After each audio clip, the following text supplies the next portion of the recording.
What happens when one of Hollywood's most intense actors sits down for what should be a simple morning interview, only to have the conversation take a turn that nobody saw coming? The tension in the CBS studio was so thick you could cut it with a knife. And what started as casual banter quickly spiraled into one of the most uncomfortable exchanges in morning television history. Before we get into this absolutely wild encounter, make sure you hit that subscribe button and drop a comment below telling me what you think about celebrity interviews that go off the rails. Trust me, you're going to want to see how this one ends. Russell Crowe walked onto the CBS Morning Show set with that signature confidence he's known for. Gayle King greeted him with her usual warmth, gesturing to the chair across from her as the cameras rolled. The audience had no idea they were about to witness something completely unexpected.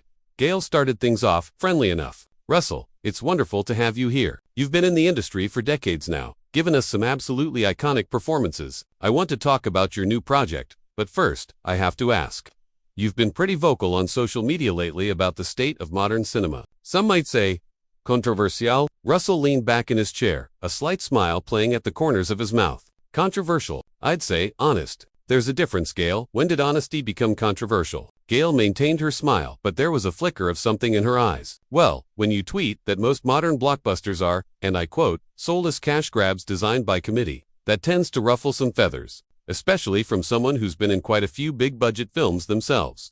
And I stand by it," Russell said, his voice steady. "I've been on both sides of that equation. I know what it looks like when a studio cares about art versus when they care about merchandise sales. The audience deserves better." Gayle nodded slowly. "Okay, but Russell, some would argue that you're being a bit hypocritical here. You've made millions from those exact kinds of films. Gladiator was a massive studio production with a huge budget." Russell's jaw tightened slightly. Gladiator was made by people who cared about the story. Ridley Scott didn't wake up every morning thinking about toy sales. He woke up thinking about how to make the best film possible. That's the difference, right? But you can't deny that Gladiator spawned countless merchandise, video games, everything that comes with a blockbuster. Gayle pressed on. "So where do you draw the line?" "The line," Russell said, leaning forward now, "is intention. What is the primary goal? If you're making a film to tell a story that matters and merchandise happens to follow, that's one thing. If you're designing characters based on what will sell action figures before you've even written a complete script, that's something else entirely." Gayle glanced down at her notes. "Let's talk about your new project then. You're producing and starring in a smaller, independent film. Is this your way of proving a point?" "It's my way of doing work that fulfills me," Russell replied. "I don't need to prove anything to anyone anymore. I've done that. This film is about a father dealing with loss, trying to reconnect with his estranged daughter. It's intimate, it's raw, it's real. That's what interests me now."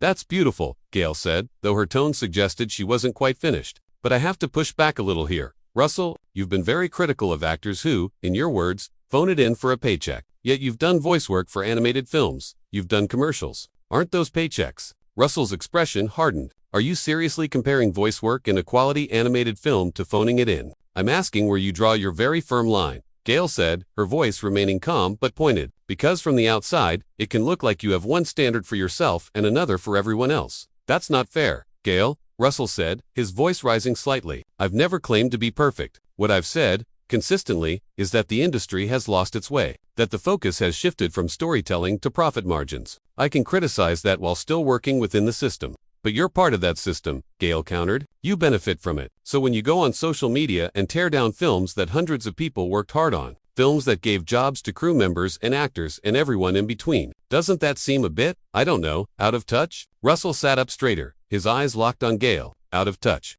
I've been on sets where people are working 18-hour days to realize someone's vision. I respect that. What I don't respect is when that vision is hollow. When it's designed by algorithm and focus group, the people working on those films deserve better material." "So you're saying you know better than the filmmakers making those choices?" Gayle asked. "I'm saying I know what good filmmaking looks like." "Yes," Russell replied firmly. "I've worked with the best. I know the difference between art and product." Gayle paused, then shifted gears. "Let's talk about your reputation on set. You've had conflicts with directors, with fellow actors. Some have called you difficult to work with. Do you think your, let's call it, uncompromising nature has cost you roles?" Russell's eyes flashed. "Where are you going with this, Gayle?" "I'm trying to understand," she said smoothly, "if perhaps your criticism of others comes from a place of frustration with your own career trajectory. You were one of the biggest stars in the world, and while you're still respected, you're not getting those same kinds of roles anymore. Because I don't want those roles," Russell said, his voice tight. "I just explained that. This is what I mean about the media twisting things. I literally just told you, I'm choosing different work now."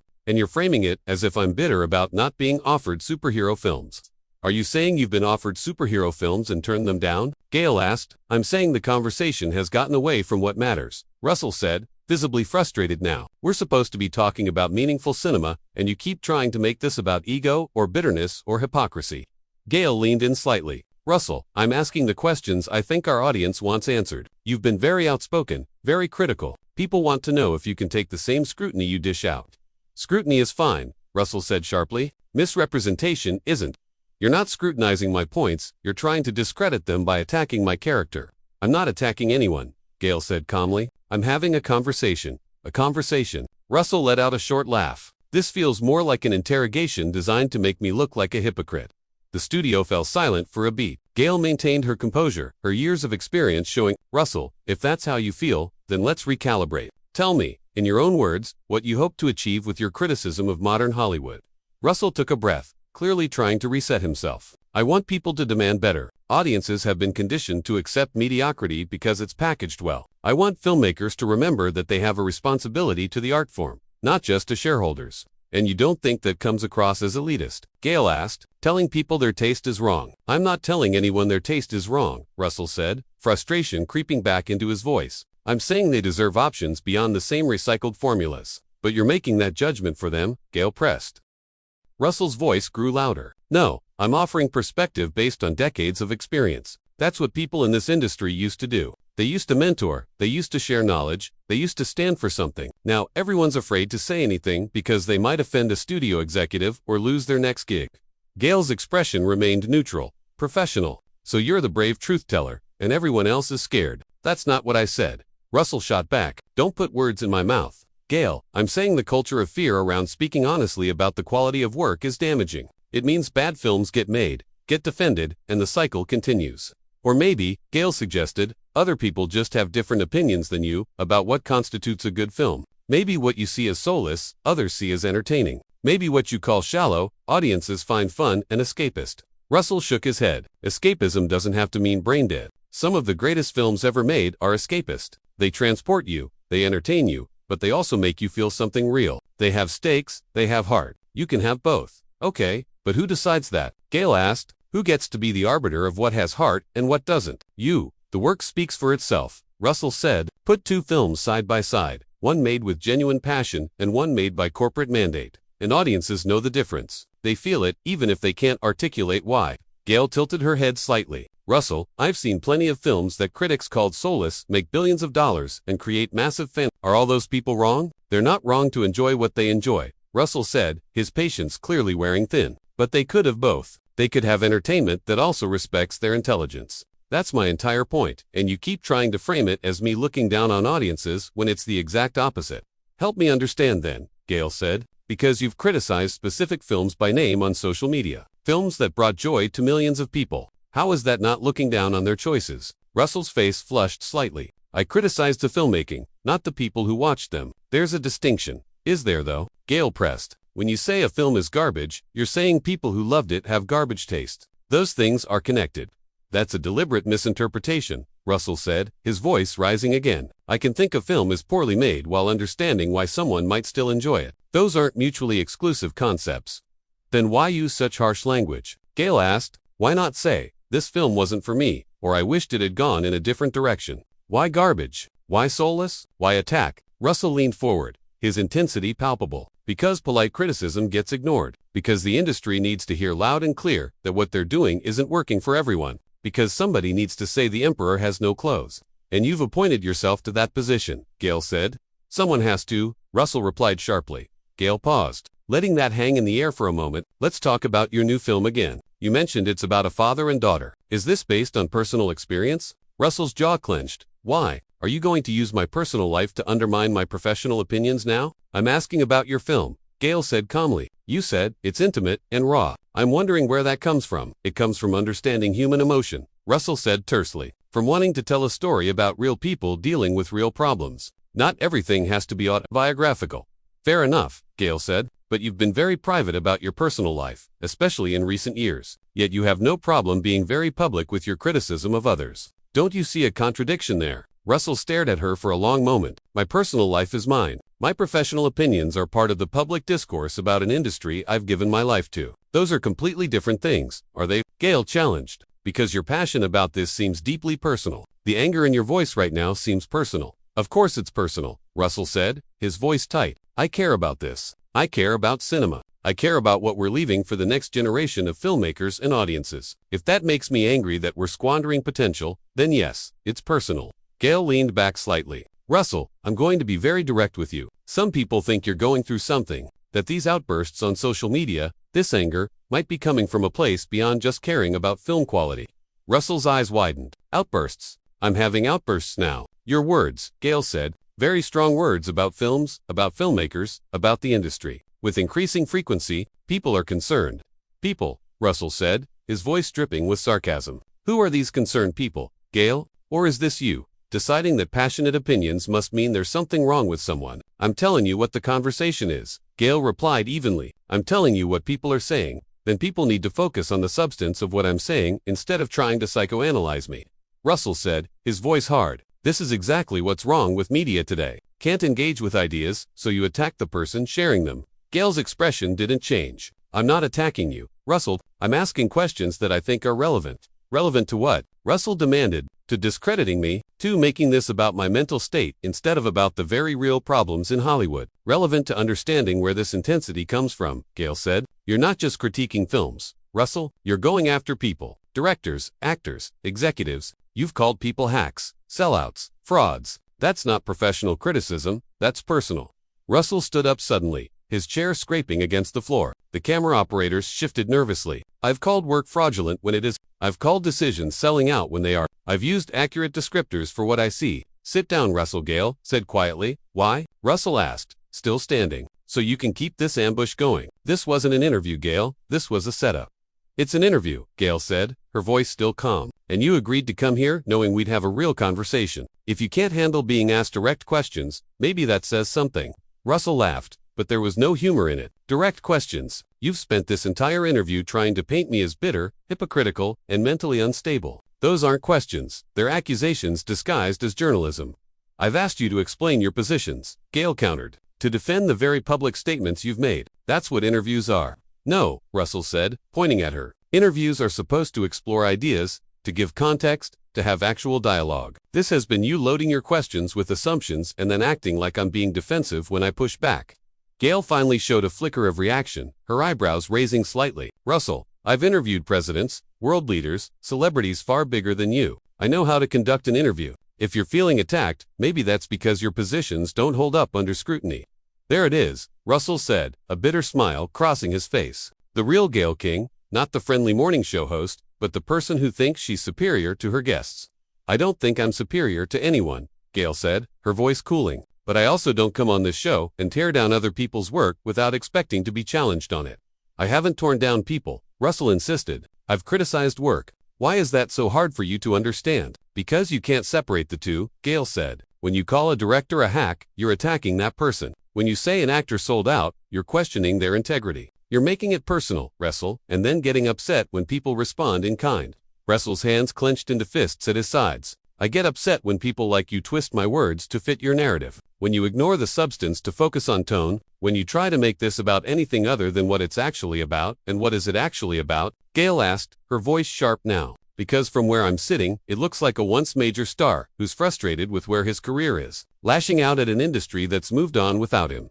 The silence that followed was deafening. Russell stood there, visibly shaking with anger. The crew in the studio had gone completely still, sensing they were witnessing something unprecedented. That, Russell said slowly, deliberately, is the most insulting thing you've said this entire interview. And that's saying something. It's an observation based on the facts. Gayle said, you were one of the biggest stars in the world. Now, you're doing small independent films and attacking the blockbusters you used to star in. The timeline speaks for itself. The timeline, Russell said, his voice dangerous now, shows an actor who's evolved, who's chosen substance over spectacle, who's decided to use his platform to advocate for better. But you want to make it about bitterness because that's a simpler story. That's what gets clicks. Gayle stood up now too, matching his energy. Don't talk to me about what gets clicks, Russell. I've been doing serious journalism for decades. I don't need lectures from you about integrity. Then stop acting like a tabloid journalist. Russell fired back. This is CBS Morning Show, not some gossip program. I'm doing my job, Gayle said firmly. My job is to ask tough questions. If you can dish it out to everyone else in Hollywood but can't take it yourself, that's on you. Russell took a step closer to her desk. You want tough questions? Ask me about the craft. Ask me about what makes good storytelling. What you're doing is cheap. Gayle's voice rose slightly. You don't get to decide what questions I ask. You don't get to control the narrative just because you're used to being the biggest voice in the room. Then ask better questions, Russell said. Ask questions that actually matter instead of trying to reduce everything to some TMZ-level narrative about a washed-up actor. I never said washed up, Gayle said quickly. You didn't have to, Russell replied. It was all over your questions. Well, congratulations, Gayle. You got your viral moment. Is that what you wanted? Gayle's expression hardened. What I wanted was an honest conversation with someone who's been very vocal in the media. What I got was someone who can't handle even basic scrutiny. Basic scrutiny. Russell laughed harshly. You questioned my mental health on national television. That's not scrutiny. That's slander. I said people are concerned, Gayle clarified. And they are. Your behavior has been erratic. My behavior has been consistent, Russell countered. I've consistently called out mediocrity. The only thing that's changed is how often I'm willing to say it out loud, and apparently that makes me crazy in your eyes. Gayle sat back down, her posture still tense. Russell, please sit down. Let's try to finish this conversation like adults.